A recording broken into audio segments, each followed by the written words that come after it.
Welcome to this episode of the VMI Leader Journey. I am your host, Major Catherine Roy, Communications and Marketing Manager at the Center for Leadership and Ethics. With me is First Class President Cameron Cavanaugh, VMI Class of 23. Together, we take a journey down memory lane and chronicle some of the hallmark moments and challenges they've faced. Said Cavanaugh, "You're not going to get through it alone, and it's not worth doing alone."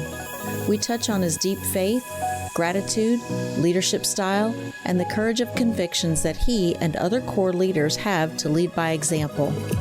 On behalf of my colleagues at the Center, I hope our audience will enjoy learning more about Cameron Cavanaugh and the class of 2023 as they conclude their VMI leader journey.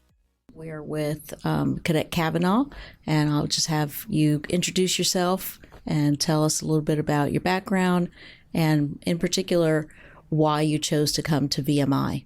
Yeah, absolutely.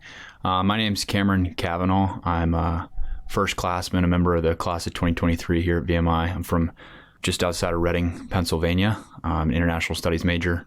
And I think that I landed at VMI because personally I think it was a calling that was placed upon my life in conjunction with my faith. I just kind of felt led towards a lifestyle that was, the stereotypical yet valuable outlook on things of, wanting to be a part of something bigger than yourself, of course. I think that it's been an honor being here. It's been a blessing to be here. The process of acceptance was a little bit unorthodox. I actually ended up applying to VMI a month and a half after the admissions deadline. And I have a BR of mine who actually lives down the road from me at home. And he threw this place on my radar as I was applying to colleges. And the academies, of course, were on the table for applications, and that didn't end up working out. And he was like, "Well, I'm going to VMI. Have you ever considered military colleges that are not the academies?" And I said, "No, I have not." And once again, applied 1.5 months after the deadline, and by the grace of God, I was accepted, and the rest has been history from there. And talk about what duties you currently have, because it's pretty impressive. Yeah, absolutely. So I have the privilege to serve as the first class president, or what otherwise might just be simply known as just the president of my class. I was elected our fourth class year, or our freshman year here, by the entire class. And there was a process of which it kind of takes the whole class and narrows it down, 50 to 25 to 10. And then, of course, they pick a top 3 who end up being the class officers. And it's been... And that's all decided by your classmates? Yes, ma'am. Absolutely. And how long after you matriculate does that happen? So that process takes place around the April timeframe of the first year of which you are at VMI. However, I will say, because of where COVID fell within our cadetships, ours was kind of delayed a little bit. So we started the process prior to our departure for what would become an everlasting spring break that we would not return from. And then we finished the process within the first few weeks of returning our third class year. Oh, okay. All right. So we weren't officially elected until the beginning of our third class year. Mm-hmm. And you had already gone through breakout and everything. Yes, ma'am. Here on post, yes. right? Yep. Right. And then March, we were all dismissed like mid-March. Yes, ma'am. Our rat line was not affected by COVID, and we were fourth classmen for, I believe, 2.5, 3 weeks maybe, and actually wore our fourth class shoulder boards for 1 day, and then departed for spring furlough. Oh, okay. All right. So you talked about having applied to the other academies and that just didn't work out, but you had never heard of VMI. Is that true?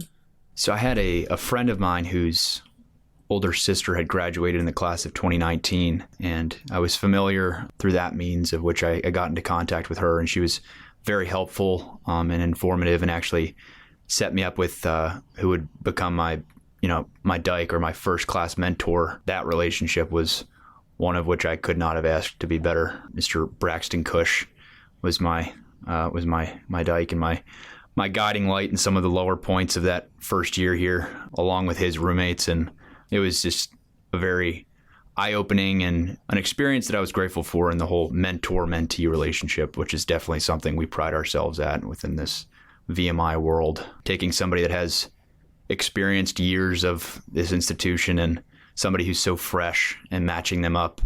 And of course, it's not perfect. The relationship doesn't always work out. But once again, I was very fortunate in that department in that first year. Tell me about some of the medals you have on your blouse there. Yes, ma'am. Within that whole admissions process, actually, I was planning academies, and my backup plan, not that it's a bad one at all, was to apply for an ROTC scholarship. I'm fortunate to have received one through the United States Army. It lined up and sank with VMI, and so I knew that after the academies were off the table, I was going to VMI and I was going to be contracting with the United States Army. So that process through ROTC kind of takes you year by year. And between your junior and senior year of college, you go to what's called advanced camp, which is kind of the evaluation experience over the summer at Fort Knox, Kentucky for all commissioning Army cadets. And that kind of dots the I's and crosses the T's of the whole process of evaluating you as a leader. And then they take that with your grades and everything else in your cadet profile. And they put you on an order of merit list, and you put your preferences in for what you'd like to do in the Army. And I was, once again, I'll keep saying it over and over again, but it's genuinely true. But I was fortunate to have gotten my first choice of becoming a military intelligence officer with a branch detail of armor. So I'll be commissioning as an armor officer in May. So that's what the little tank and cross swords are. And then the smaller one right there is a Norwegian foot march. Last spring, completed the 18 and some change mile march that was put on by a few of my BRs and other cadets. Big turnout on that one last spring. Completed that one. And also over this past summer, I was fortunate to have gotten the opportunity to go to Air Assault School, which took place at West Point. And my class composed of a whole bunch of cadets from West Point, ROTCs across the nation, some commissioned officers. There was a lieutenant colonel in our class, some enlisted personnel, and the Savalowski Air Assault School instructors from Fort Campbell, Kentucky, come over to West Point every summer and run a couple courses. So it was a very difficult character building experience. I did, in fact, graduate from that school, and that's what the wings and the helicopter are. And is there like a physical component, a testing component, knowledge, classroom? What does that school look like? So Air Assault School is it's about roughly 2 weeks long. It's split up into 3 phases. There's the day 0, which is kind of separating those who really are on top of their stuff and those who aren't going to take it seriously. Some physical components on that first day. It's pretty physical throughout the entire time you're there. There's some extracurricular workouts, for lack of a better term, when your class is not necessarily doing what it's supposed to. How does that compare with like a sweat party? Yes. It was, I was able to kind of relate it in some ways, but there were some points in time where I just kind of stood back and I was like, wow, that was pretty good. There was a couple challenged you, huh? repetitions added on, I should say. Yeah. But it's 3 phases. So there's the first phase, which is basic helicopter knowledge. You learn about helicopters and all their intricacies and stuff of that nature, and then you get tested on that through a written test. I actually failed the first test that I took, but you fortunately get a second attempt. Passed that one. I was shaking in my boots. I mean, the whole time waiting for that second test score, because I knew if you fail the test, you'd get dropped on the spot. And then I was past that phase, and second phase is called the sling load operations. So that's essentially how cargo, Humvees and howitzers and any sort of load is hooked up to a helicopter. You learn how to inspect the load and properly hook it up to a helicopter. And then that's a hands-on testing as well as a written portion. Past that one. And the final phase is rappelling. So you learn how to tie what's called a Swiss seat, which is pretty much a rope around your waist. And you get the opportunity to rappel out of a Black Hawk, which is something I'll never forget. It was really, really cool. And we were blessed to have had the weather permitting the Black Hawks actually land and give us the chance to do it. And then from there, it's a few ruck marches throughout the school, as well as some pretty detailed inspections of which you have to have a whole bunch of gear on you at all times, where they're able to drop you on the spot. So it's a high anxiety producing environment, but definitely a learning experience I'm grateful for. Excellent. That sounds pretty exciting. Yeah. And did you get to network with some of the other cadets who were there? Have you made some connections? Yes, ma'am. Absolutely. I got to see kind of what West Point's like and compare a little bit of their... You guys always want to compare. Yes. No, it's you definitely don't want to be the first one to start talking about things because you don't want to sound pretentious or arrogant. So kind of, once again, take the back seat on some of those conversations and just wait to be asked about some things. So there was times where we were sitting at dinner and they were, I was just passing the bread and, passing the ketchup and taking it all in. Yeah, absolutely. And just asking some questions about the architecture of their mess hall. And it's beautiful there. It's gorgeous. And when it would come up and they would ask where you go to school, I say, I go to Virginia Military Institute. There'd be a couple of responses of, oh, wow. Or there would be, oh, what's that? So it's pretty wide span of whether or not people knew about it or not. But the people that did definitely respected this institution. So the wow, what do you suppose that was in reference to? I would assume probably some of the news, barbarian lifestyle, some of the news, the headlines, the surface level stuff. And whether that's a good thing or a bad thing, I think that there was definitely a level of respect that was given for those wow-like responses, which was pretty neat. Well, they got to see you firsthand and got to know you. Right. And say, well, here's my impression of this particular cadet who's representing the Institute. Yes, so ma'am. That's why it's so important who gets to go out to certain events and opportunities, because you are representing this institution, and that's a huge responsibility. Yep. So good on you for that, and congratulations on doing well and well on your way to your commission and getting the assignment that you want. Appreciate that, ma'am. Thank you. That's excellent. It's a good point you bring up, though, because you very well, myself or whoever goes out there could be the only example or taste of VMI that somebody ever gets, and that impression that you make is definitely crucial. Would you say that you got that understanding at VMI, or was that part of maybe your faith upbringing? Because that kind of mantra sounds very familiar to me as a person of faith as well. That's pretty much exactly where I took it from. I just interchanged some of those words right there. To touch on that, though, I wouldn't be where I am today without my faith in Christ. I got to stop apologizing for saying it, but I can't emphasize enough how much of a blessing that it is to be here. Just the trajectory that my life has been on, and just the decisions that I've been able to make, the doors that have been opened, just has not been done by any hand of man. And I'm a firm believer in that we're all here for a reason. And the people you meet and the words you say, the times you say them, and the people you say them to, all have a purpose and intent behind them. I'm grateful for my family and my friends for being alongside me through it all. Have you had an opportunity to take the Lead 344 course yet? Yes, ma'am. So since you had an introduction to the different leadership styles, I have an idea of what type of leadership style you have. How would you identify your leadership style? As soon as you mentioned that class, ma'am, I definitely think servant leadership was the one that popped up. I think that's the one I actually did a presentation on. Who was your exemplar? Don't remember. It might have been Jesus, to be honest with you. Oh, wow. Okay. Pretty bold. I don't know. I may have used a plethora of them, like Martin Luther King and a whole bunch of very well-known folks. I think probably servant leadership was the one that caught my attention the most. How did you develop that leadership style? Was that how does that align with your values, for example? So what kind of values do you have that feed well into servant leadership? Yes, ma'am. I think one of the biggest points of which my BRs and I have tried to work towards eliminating this year, within the ranks of the Corps, really eliminating hypocrisy, especially when you take on a leadership position here, because it is such a privilege to have, a couple stripes on your arm or a position of respect or authority, that when you are issuing guidance or you are setting an expectation, that you are also the example of which that is embodied. So if you're preaching one thing, you don't want to be that Monday morning quarterback where it's like, I'll say this when it looks all great and the spotlight's on me and such, but also having that sense of integrity when nobody's looking, and you can wholeheartedly say that I will back this and I will be this, and I owe it to you as a leader to maintain that sort of outlook.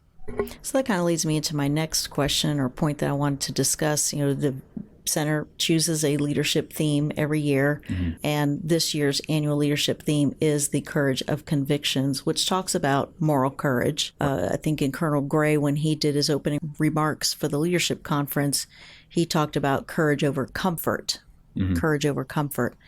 And So your courage of convictions is when you're going to stand up for something where you have a deep-seated belief or value system, and you just are like, nope, that's the line in the sand. We're not going to cross that. And you talk about taking up the cause of hypocrisy.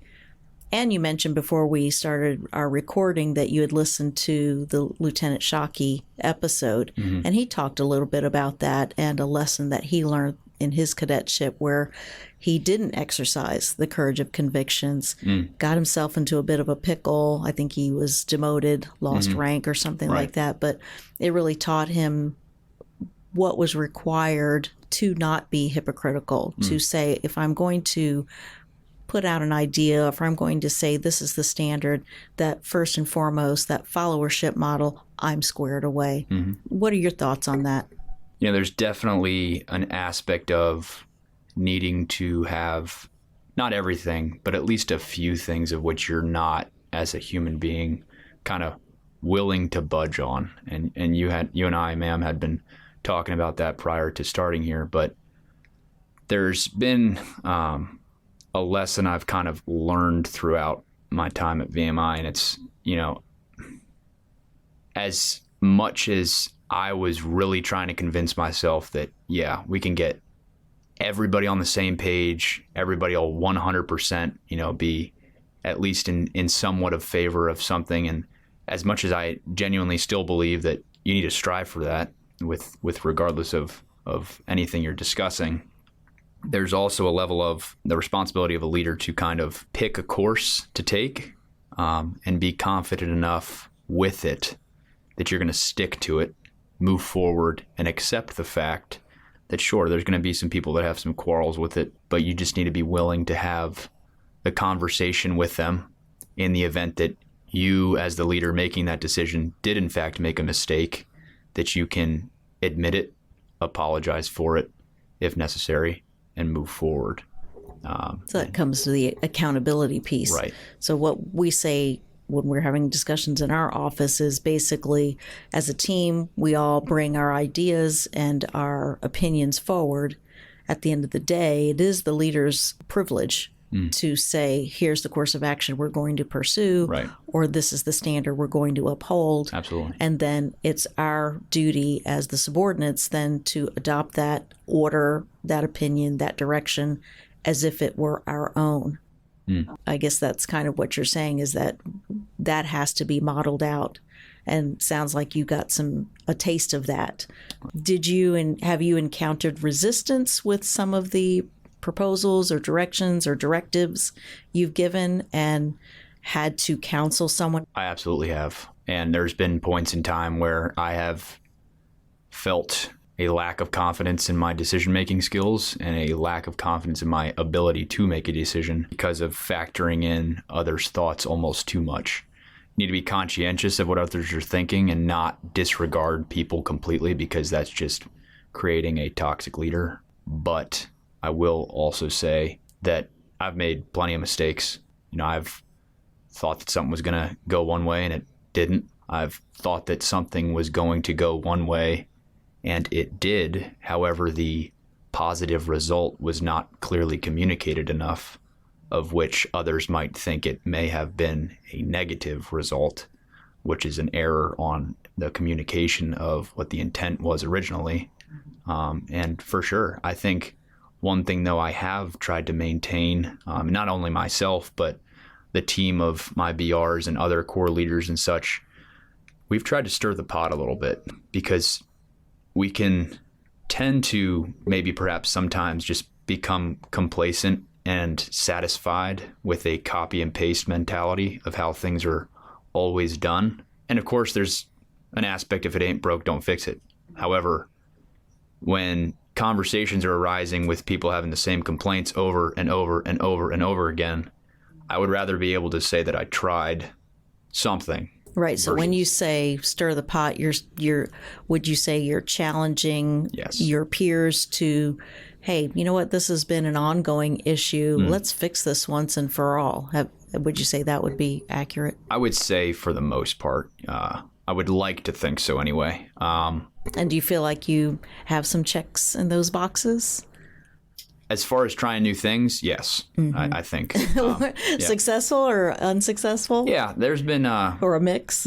Yeah, there's been some newly implemented things, whether they're more public for the Corps or not. There's been some internal dynamics of the teams I've been on that I've hopefully helped influence in a positive manner, but by no means have I done it like by myself. Right. It's been Team a very effort. much so collaborative effort. Now, you mentioned before we started recording, too, that you're part of the CSAB, the Cadet Superintendent's Advisory Board. Yes, ma'am. Yeah. Has that been instrumental in helping you with your leadership in terms of how you talked about the importance of communications? And at every one of our leadership conferences, I don't know if people notice this over the course of their cadetships, if they go to more than one. Hopefully what they notice is that communications, the importance of being a clear and effective communicator, is a leadership trait. Right. So was that participating with that club organization useful toward doing this little pot stirring that you call? I definitely think so. What's pretty cool about the Cadet Superintendent Advisory Board is we try to compose a team of various perspectives because, with its intent, we're supposed to be advising the superintendent on, a solution to a broad issue. And we don't want, closed minds. We want to foster an environment of open minds, pulling from all corners of the Corps so that we can really gauge on what thoughts might be stirring in any cadet's mind. And would you say that those conversations and those meetings are fairly candid or reserved at all? I definitely think they're candid. Yeah. Because that's another important thing. If you're going to be a part of a team, first of all, the leader in creating the environment in which all the members can be candid, and then fostering it and rewarding it by at least listening to the various perspectives. Right. Absolutely. Completely agree, ma'am. Yeah. Well, talk a little bit more about going on with your cadetship. You talked about through rat year and going through COVID, and I understand you had some other devastating news that you faced during your cadetship. Absolutely. If you're comfortable, would you talk about that a little bit? Absolutely, ma'am. Yep. So we had, I'm not just me, but I would probably say the class of 23 in general. We've had quite the ride here at VMI. We've experienced, from the beginning, what I would genuinely characterize as some obstacles, some hurdles, some adversity. Unique ones. Yes. Especially for your peers at any other institution. Right.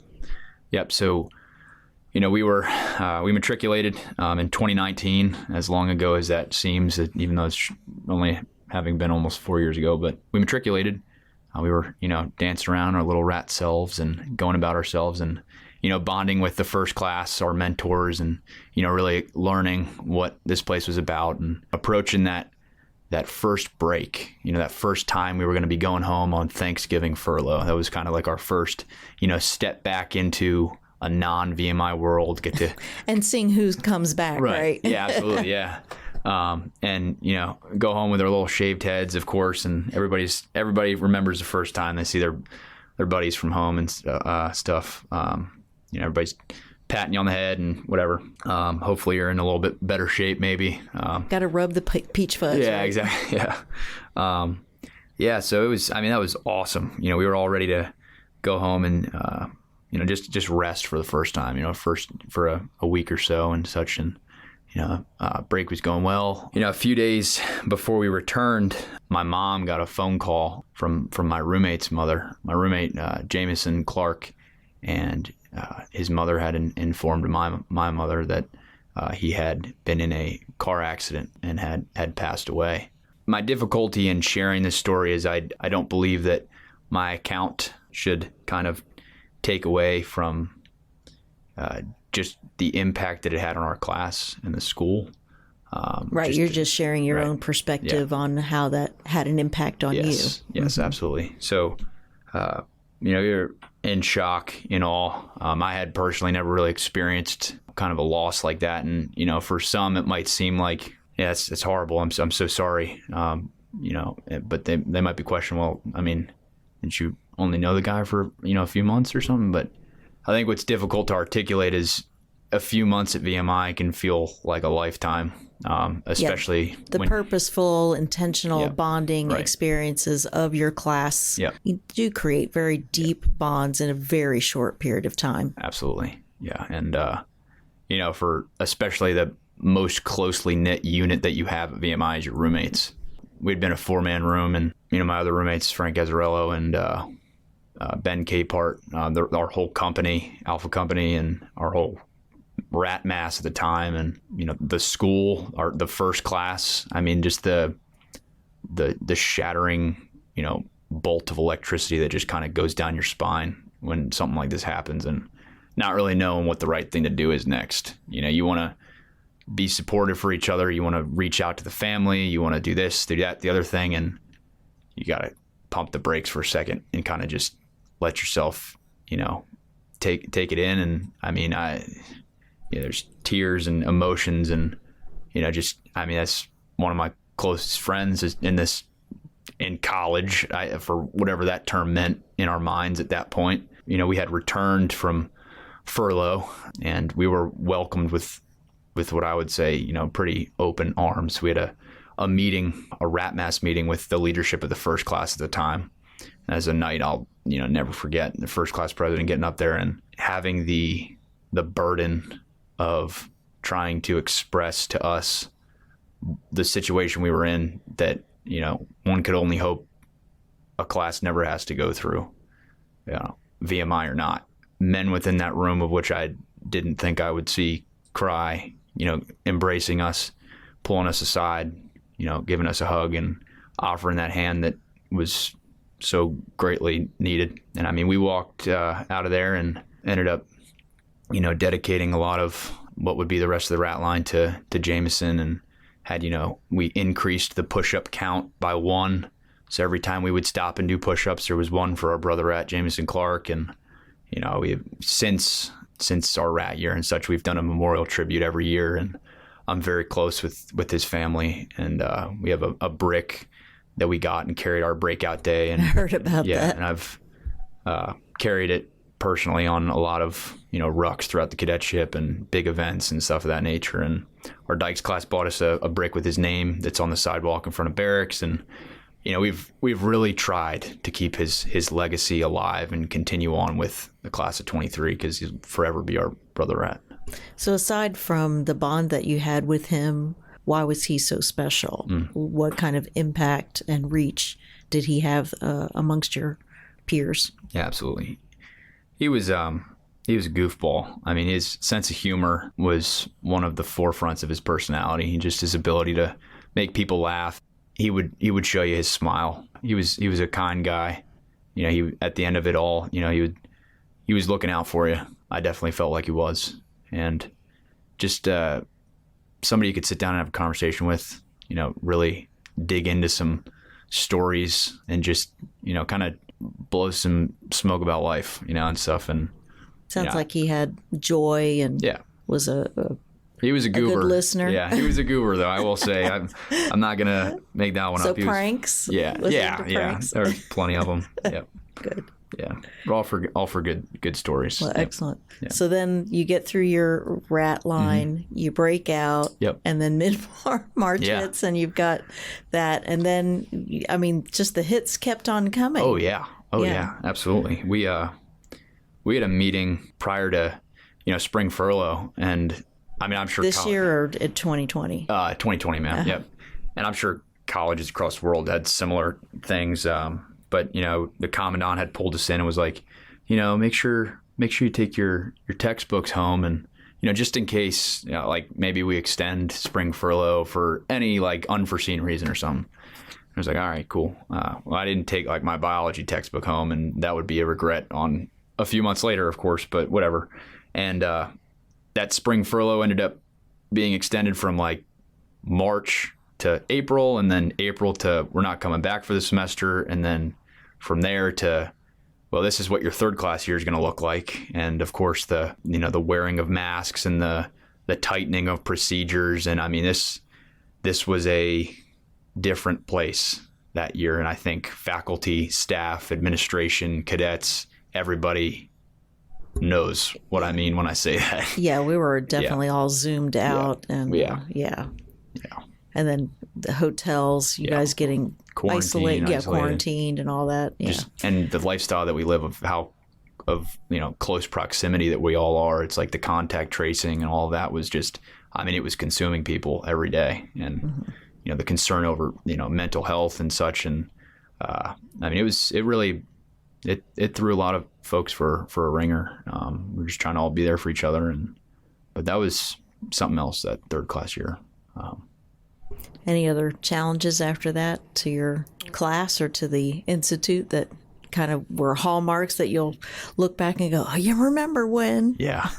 Well, I think amongst everything that was happening across the world with COVID, our smaller VMI world was dealing with all the investigation and allegations and, the removal of the statue and, just the surrounding controversies and such of that nature that were, really, once again, taking a different angle and a different plunge at what is our school.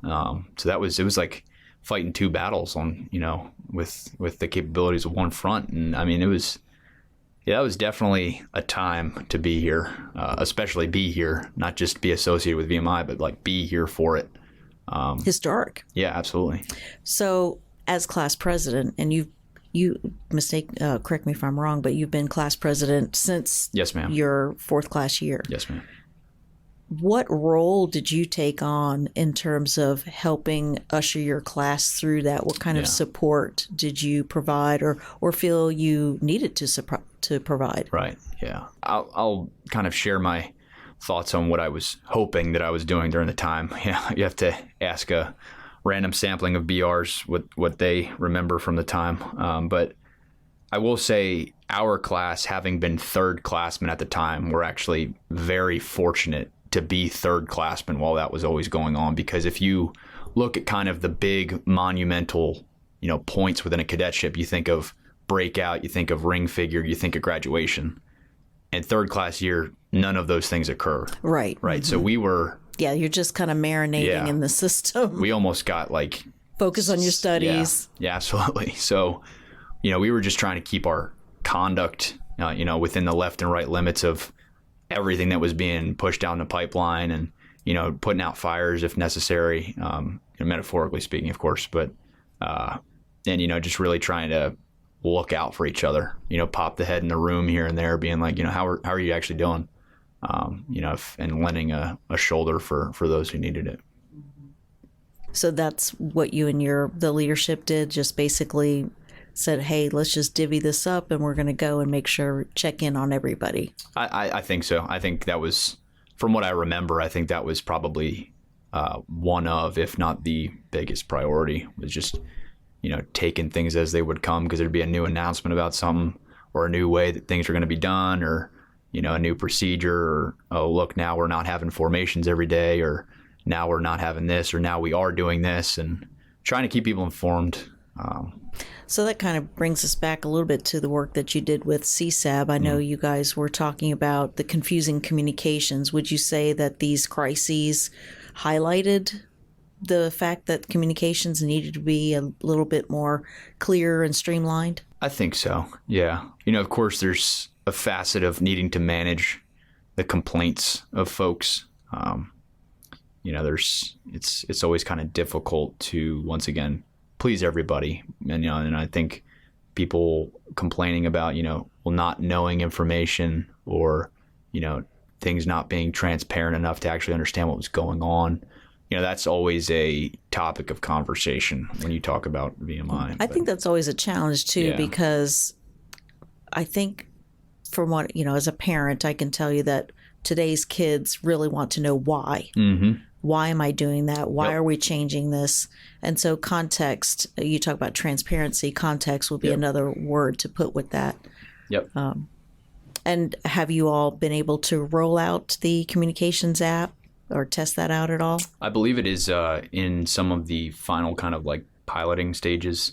The last update I received was, it's being tested kind of by various pools of cadets and stuff that are being brought in to really check out and utilize its features and give some feedback and such. Well, that sounds very promising. Yep. Certainly having a dashboard of sorts where you can get reliable information rather than the rumor mill. Yep. Hopefully will clear up communication issues, whatever they may have been, or hopefully it centralizes things. Yep. Yeah, centralizes is good. So those were kind of the main points that I wanted to cover. Do you have anything else you wanted to share? Before coming to this interview, and I'm very grateful for the chance to do it, ma'am. I appreciate you asking. Thank you for being patient with scheduling everything and such. I'm sorry for all that, but it's life. Yeah.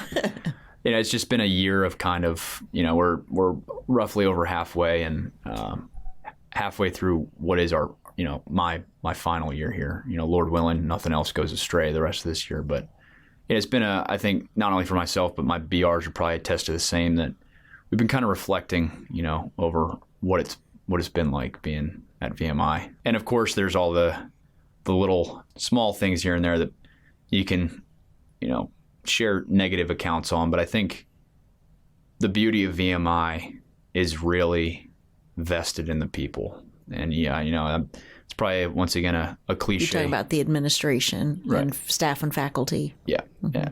The people, the administration, the staff and faculty, your brother rats too, especially. And just the relationships that grow from such a unique process, and that it works. The whole piece on the inscription on the parapet, producing educated and honorable men and women, that are citizen soldiers and prepared, for life.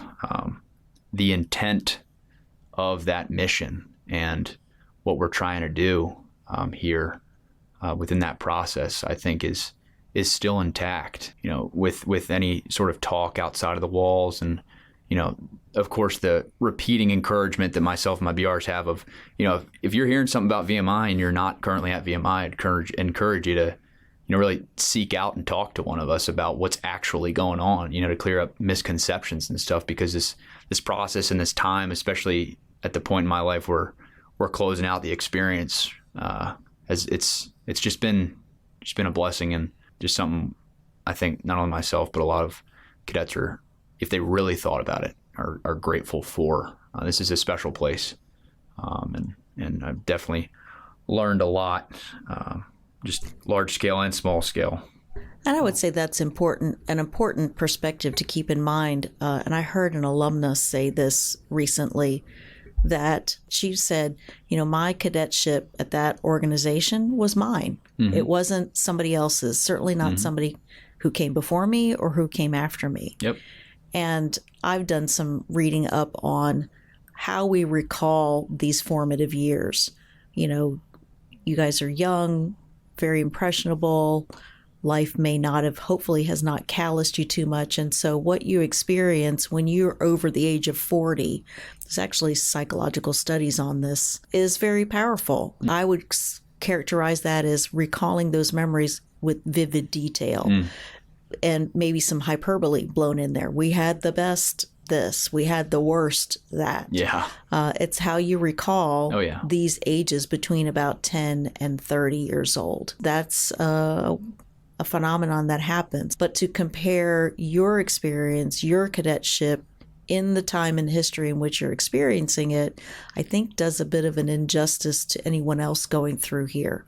That's why we want to chronicle these VMI leader journeys on our podcast, because our mantra is that it's unique to you. Yep. It's unique to your perspectives, your values, your courage of convictions, the leadership opportunities and choices that you make, how much of yourself you put into really assimilating to the system, and really the intent of what we're trying to create here, which you very well quoted with graduating citizen soldiers of honor and integrity. And the servant leadership model is definitely a very formidable one, a proven one throughout test and time. Any other words of advice that you might have to someone listening to this? I think it's just important to reemphasize that you're not going to get through it alone, and it's not worth doing alone. Regardless of your successes as an individual, there's no point in being alone and being successful. It's a responsibility of a leader to bring about others who are going to, take your spot and do perhaps an even better job than what you did. And that's our hope for the classes to come and the future generations of cadets to come through. On that note, it's the other side of it is the aspect of not being alone is that support system. My roommates and my friends, off the top, Ryan and Chase and, Brandon and Blake and Joe and Colin and everybody that have been along this journey, that really understand and who will always understand what VMI is. And it's family. Yeah, absolutely. Yeah, it's just like growing up with family. Only your siblings, only your BRs really know what you went through. And absolutely. Yeah, that's excellent. That balance of, the people here, the people outside, girlfriend and brothers and sisters and, moms and dads that, come back and, they just look at you and they, hopefully they see what this place has done within, the growth within you. Yeah. Mm-hmm. For the better. So it's, it's been a wild ride, but it's one I'm eternally grateful for. So, well, that's excellent. Yeah. Thank you very much for your time today. Thank you very much, ma'am. I appreciate it. On behalf of the staff and faculty of the VMI Center for Leadership and Ethics, we thank the following: Mr. Caleb Minus, VMI Class of 2020, for the intro and backing music. Find more of his musical stylings on his Instagram page @MinusOfficial. That's @MYNUS-official. Colonel David R. Gray, PhD, U.S. Army retired, Executive Director of the VMI Center for Leadership and Ethics. Find embedded episodes of the VMI Leader Journey podcast with transcripts and program and events information on our website at vmi.edu/CLE. We encourage you to follow the VMI Center for Leadership and Ethics on YouTube, Facebook, Twitter, LinkedIn, or Instagram accounts. The VMI Center for Leadership and Ethics educates, engages, and inspires the VMI Corps of Cadets, VMI staff, faculty, and alumni, and listeners like you.